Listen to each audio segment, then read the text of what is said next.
Welcome to another episode of the Global Fandemic, a series of interviews between MatchPint and global sports leaders looking at the impact COVID-19 has had on social sports viewing and the trends that are emerging as we look to help you get ahead of the game in 2021. My guest today is a total boss woman, Gemma Wong, the marketing mind behind the launch of the Women's Australian Football League. She's also spent time with Cricket Australia and with Nike, and today finds herself as Director of Sales and Marketing at Huckletree, where she not only promotes and grows her own brand with the Huckletree business, but also works in a mentorship capacity for hundreds of marketeers across startups in the UK, Ireland, and now across the world.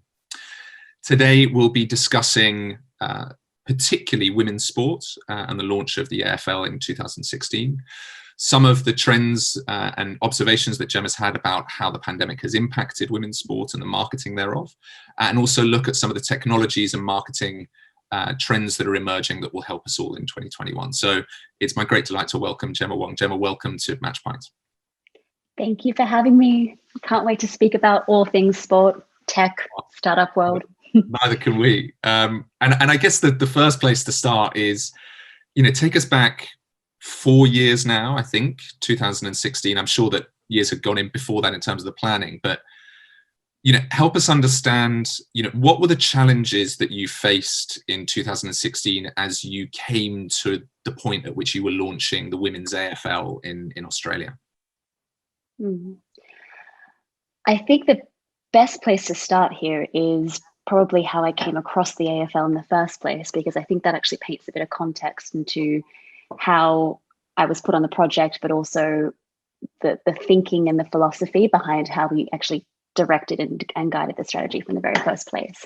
So I actually didn't come from sport originally. In fact, the biggest question I would often get whenever I worked on AFL Women's was, do I even like sport? As if my passion for the game somehow qualified my success to be a marketeer in the role.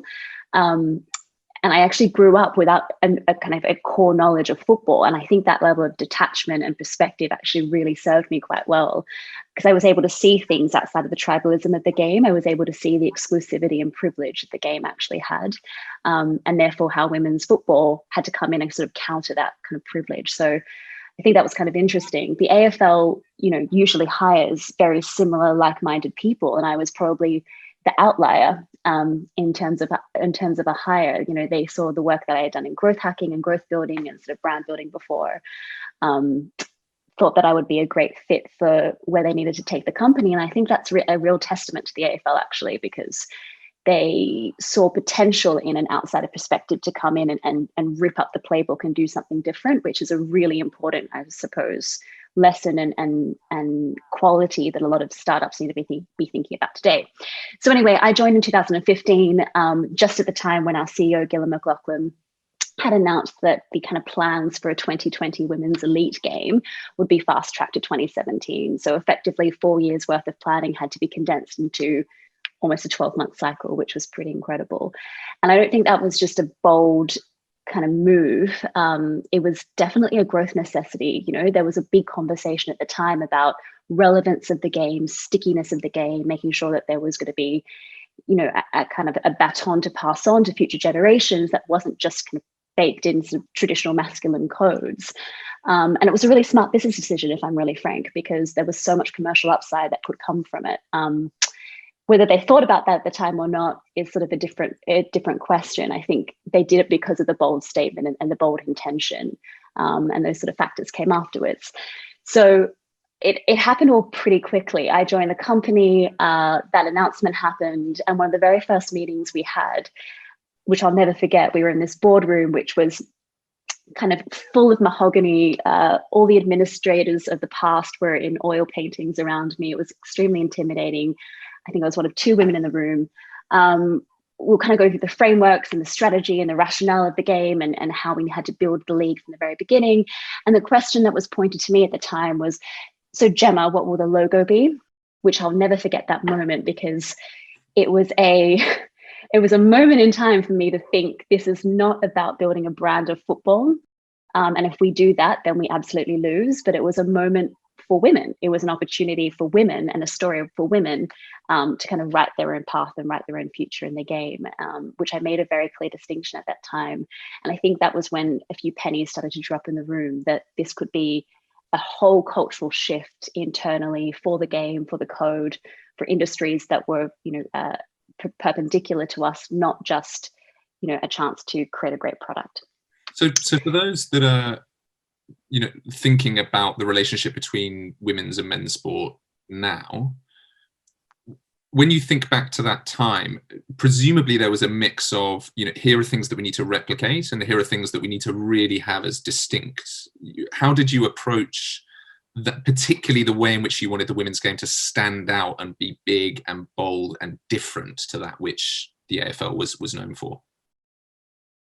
It's a great question because some people at the time looked at this through a product lens of, we have a great product, which is the core game, the men's game, that served, X amount of audiences, drove X amount, kind of 2.5 billion in broadcast opportunities. It was a sure thing and guaranteed reach. So why don't we just take the principles of that and basically apply it to the female game?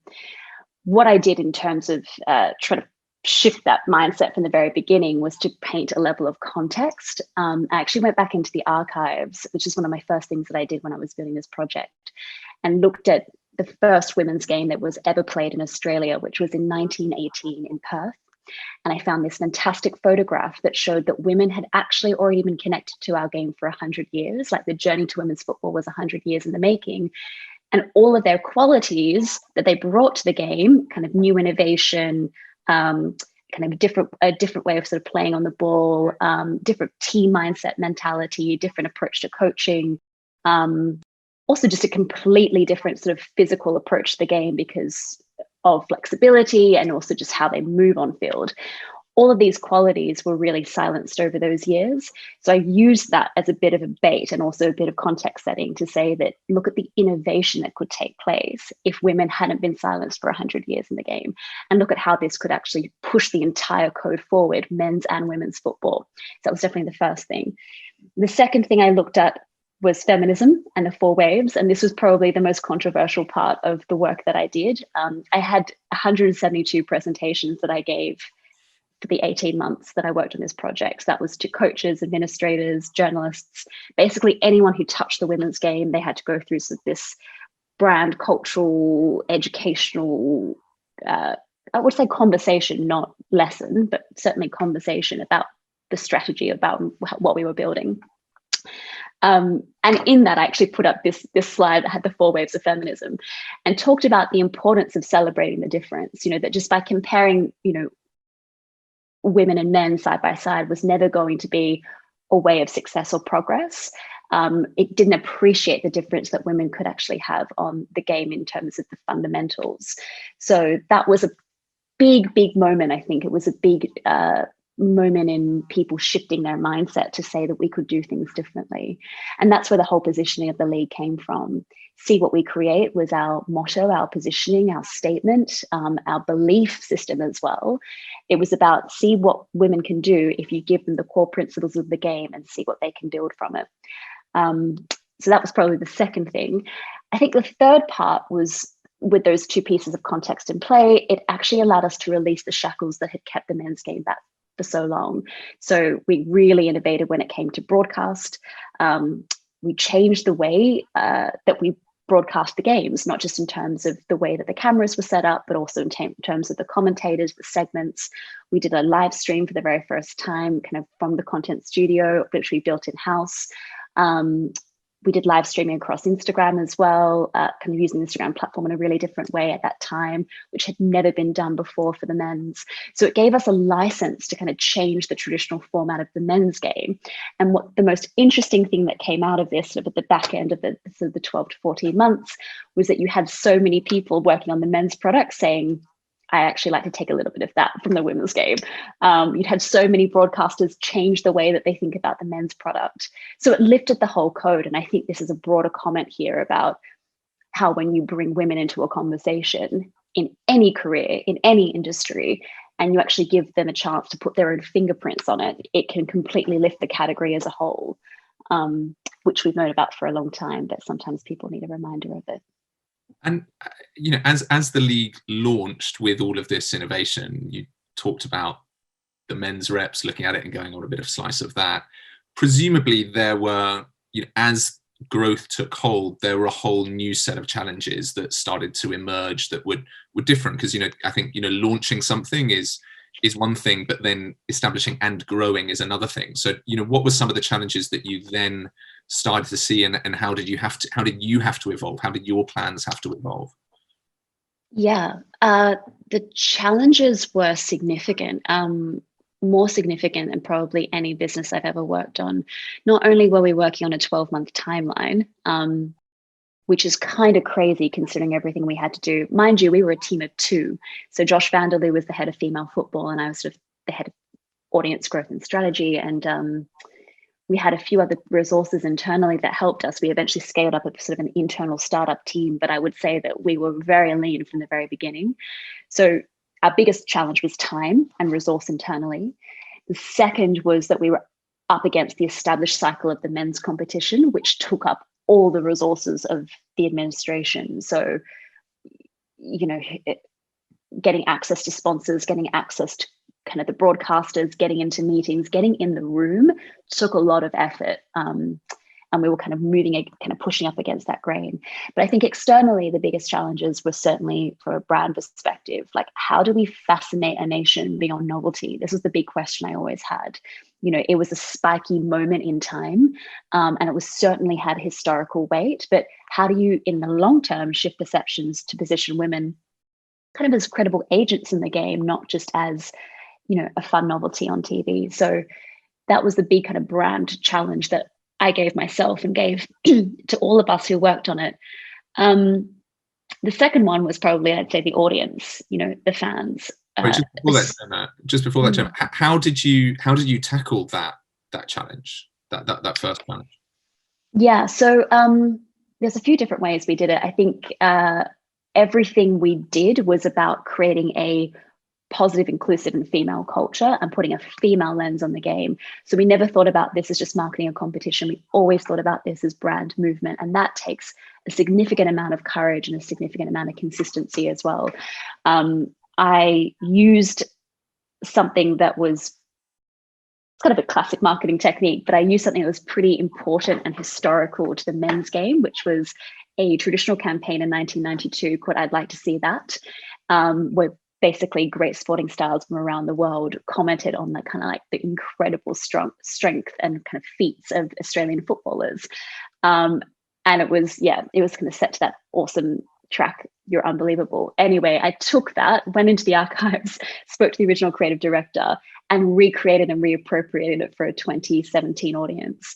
And all of the sports stars were great female, iconic Australian heroes, who had all from afar kind of watched the kind of phenomenal feats that female footballers can do. It's just that they had never been celebrated. So I had Kathy Freeman in there, Michelle Payne, and it was this incredible kind of message to women that women going to new heights. I'd like to see that. Women taking on the impossible. I'd like to see that. And it just stood for something so much more than an 8-week competition and a product. It stood for kind of a zeitgeist moment at that time in Australia that women, if you get them in the room and you give them the opportunity, they can actually take things to the next level. So I think that was one kind of very important thing. The second was that we always brought this back to the kind of core spirits of the historic game. So what made Australian football so amazing wasn't just that it was like an incredible sort of professional product or had phenomenal sort of broadcast components, or the in-stadium live experience was sharp. When you actually go back to it, that kind of grassroots authenticity, that sense of, community and rituals had sort of been lost a little bit in the men's product. We used the women's game to kind of bring that back. And I think that that meant that it wasn't a novelty of going to a women's football game. There was something really kind of special and romantic about that whole quality. It was about getting back to the roots of what football was. And I think because of that, people connected with it on a much longer basis than they would have. So this comes down to product design. We made it very, very clear that this was never going to be kind of the sharp stadium experience, and we didn't ever want it to match the men's game, because that's effectively saying that the men's game is the ultimate version of success, of which women have to catch up from. We want to flip that narrative and say that actually going back to the heart of football can allow people who haven't accessed the game before to actually jump in and experience it in a really special way. So I'd say that was the second thing. And then I think the third part was that we pushed this to be a 365 proposition. So the men's game takes up quite a significant amount of the year. The fixture is a 10-month season. It's pretty lengthy. It kind of dominates the mindset. And I think there was a big fear at the time that an 8-week competition would be a blip on the fixture. We always from the very beginning designed a 12-month plan of how content, kind of new series, new podcasts would be designed in and around it to keep the conversation of women's football alive without relying solely on the 8-week competition. So we almost did things in reverse. Rather than having an amazing fixture to rely on, of which you amplify, we needed to have a great conversation about women's sport, of which one component of that was the game. So I think that's probably how we did it from a brand challenge perspective. I also relied pretty heavily on kind of external voices and external perspectives to kind of shape the narrative with me. We didn't look to traditional sport as the category that would win here. Like I went to different types of creative, different types of thinkers, people who were outside the world of sport to have commentary and be part of the conversation. And I think that again gave us a whole different type of awareness to completely different audiences that maybe had never tapped in with football before. Yeah, that kind of second challenge was certainly the audience challenge, the fan challenge. For those who aren't aware, in Australia, I mean, Australian football is highly masculine, highly traditional, very much baked into the kind of more traditional codes of how to be and how to operate in Australia. I would also say it's, the goal is to make it far more multicultural and far more accessible and diverse, but there were certainly some exclusivity barriers. So how were we to convince people to come? It wasn't just going to be a build it and they will come scenario, unfortunately, which it is in the men's game. You put any new product out, you put a new app update out, everyone sort of flocks to it. This was something that went entirely against the grain, and how were you trying to convince them, those fans, that there could be something completely different here in the game that could work for them and be a space for them. What I didn't probably anticipate was that halfway through doing that piece of work, I realized there's going to be rejectors in the game. There are going to be people who absolutely hate it, detest it, are probably pretty traditional in their views, pretty racist in their views, pretty sexist in their views. And the game is not for them. I don't want it to be for them. But by marketing it in the right way with values, authenticity, the story of women, what we did was open up a whole new space for women who had never accessed the game before to enter. So by the end of the first competition, 70% of the attendees in stadium at the events were women, which is mind-blowing considering what you see in the men's game. And the number one reason why they were there was not to watch Carlton beat Collingwood or, the GWS Giants to have a crack. It was to support women broadly. And I think that is something the men's game had never been able to tap into. It was much more about celebration, spectacular moments, your team winning, those kind of more traditional views of sport. This was something that kind of extended beyond the category of sport and really stretched out into culture. So I was so extremely proud that we stuck to our guns on that and didn't put all of our energy and resource into just trying to fix the rejectors who would never be for the game. So much about that time, I think, could equally be said about now. I mean, you look in this country about the conversations surrounding women's soccer, women's football, and the relationship between fans of the men's game and fans of the women's game, and the way in which it's seen. I mean, while these were things that you were grappling with 4 years ago, they're still very prevalent now. And I'm really interested with your background, your experience now as someone who I guess is, if you don't mind me saying, kind of on the outside looking into women's sport. You must have a really interesting take on what you see around you. How do you feel now about the way in which women's sport is positioned and marketed? I get quite emotional about it, if I'm honest, because I saw what it took in order for us to make a dent in the cultural psyche in Australia. it took a lot of energy and hard work. These things, brand change never happens overnight. It's a whole amount of patience and bravery and heart required. When I left the AFL, I still consulted back. I still had, whether they liked it or not, I pretty much had to have a part in it still. I still speak to a lot of the players who were dear friends of mine. I struggle to remove myself from there because I see, unfortunately, what can happen when you sort of ride the wave of fan expectations. Everything is exciting at first, when you're trading on that idea of opportunity and idealism. And then, unfortunately, in the following years, what comes is these greater expectations about driving a very big, exciting, fast moving product. And I think that unfortunately, that dip can happen quite quickly. And I can see that happening in women's sport around the world. You can't trade on goodwill for very long. You need kind of commercial backing, you need sponsors playing, you need investment in the game, and you also need people who genuinely want to drive it through with a level of bravery. I think that the hardest thing right now is when I see, that kind of personality, that sense of innovation being lost or watered down by the overbearing kind of dominance of the men's game.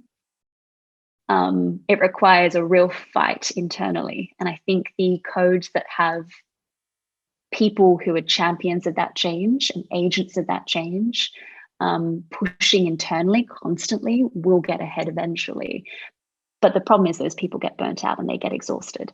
So how do you kind of invest in them? I think is probably the one thing. I think secondly, there's definitely a big onus, I'd say, and responsibility on the women's game and women footballers, women's, I would say, kind of sporting athletes, to kind of carry this moral compass and carry the code and carry this lens of inclusivity for everyone, which actually takes them away from just being phenomenal athletes and doing the work that they need to be doing.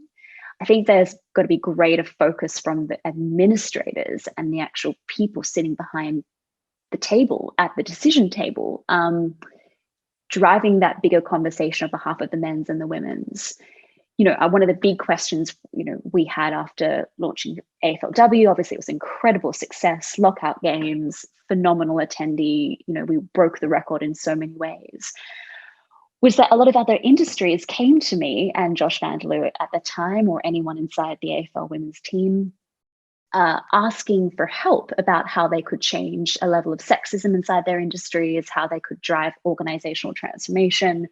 And we're talking banks, transport authorities, a whole range of companies and industries. And I thought, look, this is interesting. I'm happy to share our story and I'm happy to obviously contribute to a broader conversation that benefits women. But there shouldn't be an onus on women's sport to do that heavy lifting just because women are the agents within there. Does that make sense? Yeah, absolutely. And I think it's just, running a sports startup, myself, this is exactly what myself and Leo and our entire team encounter on a regular basis is how do we affect change within our own business, but within our partner businesses, looking ahead to work that we're about to do for the Six Nations, how do we champion as a partner of Guinness and the Six Nations, how do we champion the women's game as much as we champion the men's game? And, I hope that we understand that responsibility.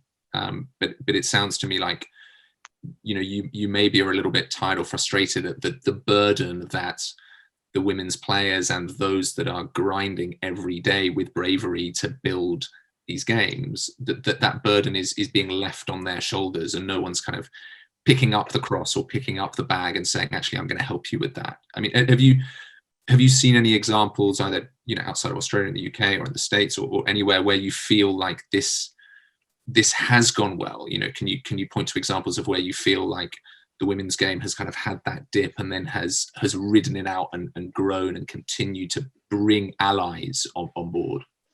I love that idea of allyship. Yeah, I mean, there's certainly frustration, but I would say that there's incredible amount of, energy and optimism still. You just have to sort of temper the two.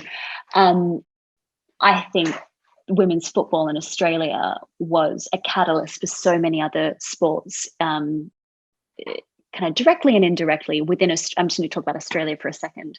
So I'd say that women's soccer in Australia has had an incredible amount of growth and resurgence.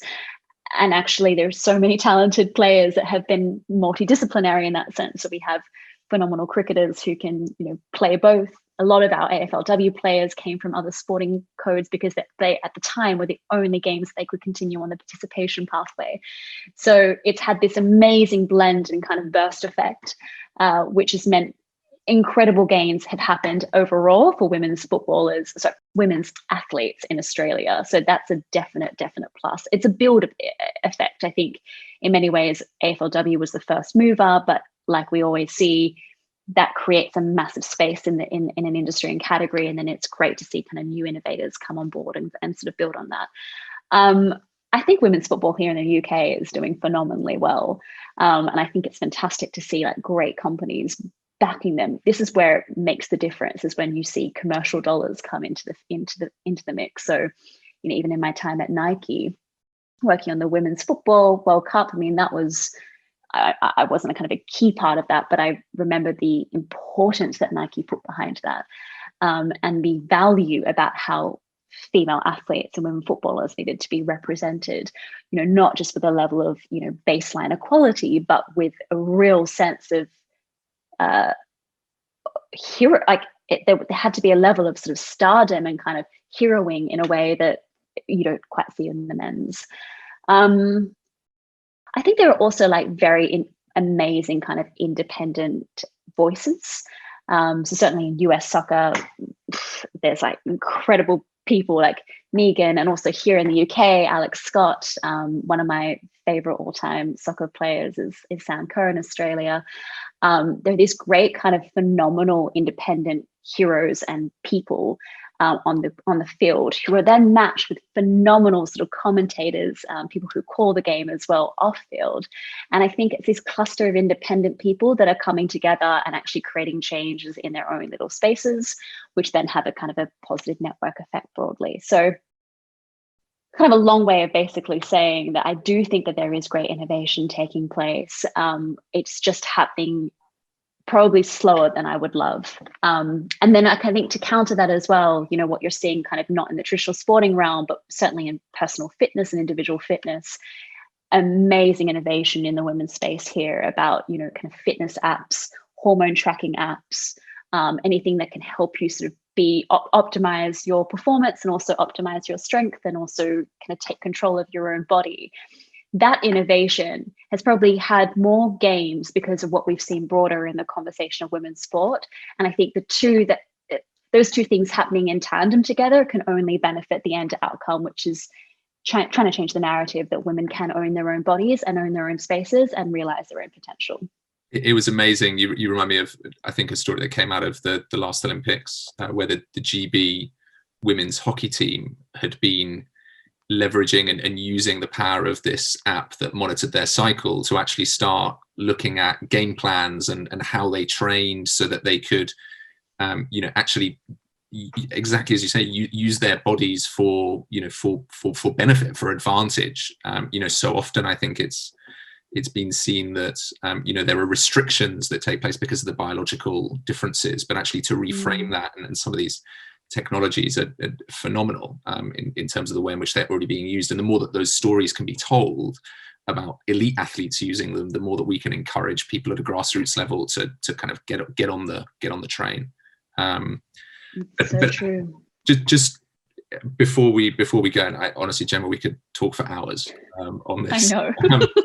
But there's so much that perhaps we can find a time, in the future, to talk about all the work that you do with technology companies and startups and so on, because I'm sure you've got so much interesting stuff to say there as well. But just, on the subject of women's sport, this pandemic, I think, has, not just in women's sport, but across all sport, has given everyone a chance to breathe, take stock, once the anxiety is lost, And I think there are a lot of sports who are looking to reset, whether that's in a positioning sense or in a marketing and growth sense. So, what would be your one message to anyone looking to reset and grow women's sport in 2021 after the pandemic, what's the one thing you really want to see in 2021?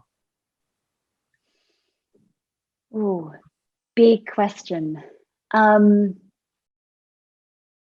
think this has given everyone an opportunity to rethink the concept of time. And I think you can take like a traditional retailer, or you can take a, kind of traditional sporting fixture, kind of, the traditional type of hype or kind of season cycles or sales cycles just really no longer applies. And I think because of that, you can't really rely on the same traditional campaign arc or reach guarantees that you would normally have. So everything's been compressed. And I think in a sporting sense, what's really interesting is that you don't have that traditional in-stadio experience, the build up to going to a game, being at that game, that kind of time block has been completely removed. So you kind of have this blended out version of what an experience in sport might look like, and everything has been obviously centered more on the home. What I would love is for that to, I guess, that concept of time to be given back more so to women. I should actually say to women, to people, fans in general, and for this idea that you can kind of own your own body and own your own sense of power, strength, fitness, training regime, reclaim that and actually use that for greater advancement for when you can get back out on field. So what I'd like to see is probably more innovation in wearables, more innovation in, as we discussed, sort of hormone mapping and understanding how to, I guess, hack your own body in many ways, hack your own cycles, use energy for good and know how to kind of conserve that energy as well, because no one has the same mental availability as they used to, and probably perfect that performance in a very different way when you can't do it physically out on field, but you're potentially having to do it inside. If there can be kind of companies or thinkers that can think about giving women back more time, I think that's going to help them to make leaps and bounds when it comes to performance back out on field when they're ready. I'd say that's the first thing. I think the second thing is and this kind of a broader message to companies as a whole, is people need to really be rethinking, the value of value again, which I know sounds really obvious, but people don't want to be pushed products and pushed hard sells. And I think, you can have really transactional conversations right now as everyone moves online. But actually, if you move into a subscription game, you'll find most likely that you're getting some great spiky wins right now, but there's a pretty low switch cost when we all come out of lockdown. I'm sure people will kind of give up that kind of convenience for something that's far more meaningful.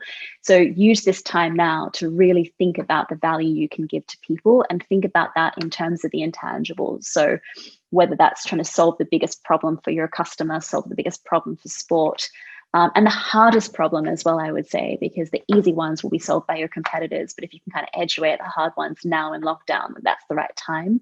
So thinking more about, reclaiming time, reclaiming stability, reclaiming a sense of ownership over your body. If you can do that and think about that value now, I think it's going to put you in really good stead for the future. Yeah, they're probably a few of my kind of thoughts at the moment. Brilliant. Hopefully it's helpful. 100%. Gemma, it has been a joy talking with you about all things sport, AFL, women's sport in general, wearables, technology, hormone cycles. I mean, an extraordinary journey in just a little over half an hour. And, as I say, I would be delighted to continue the conversation another time. And I'm sure that people that are watching this video will be itching to hear more another time as well. So thank you so much for giving us your time today, and for talking with us about your experience and what you're looking forward to and what you're looking to see overcome in the next year. It's been a real delight speaking with you. Thank you so much. So welcome.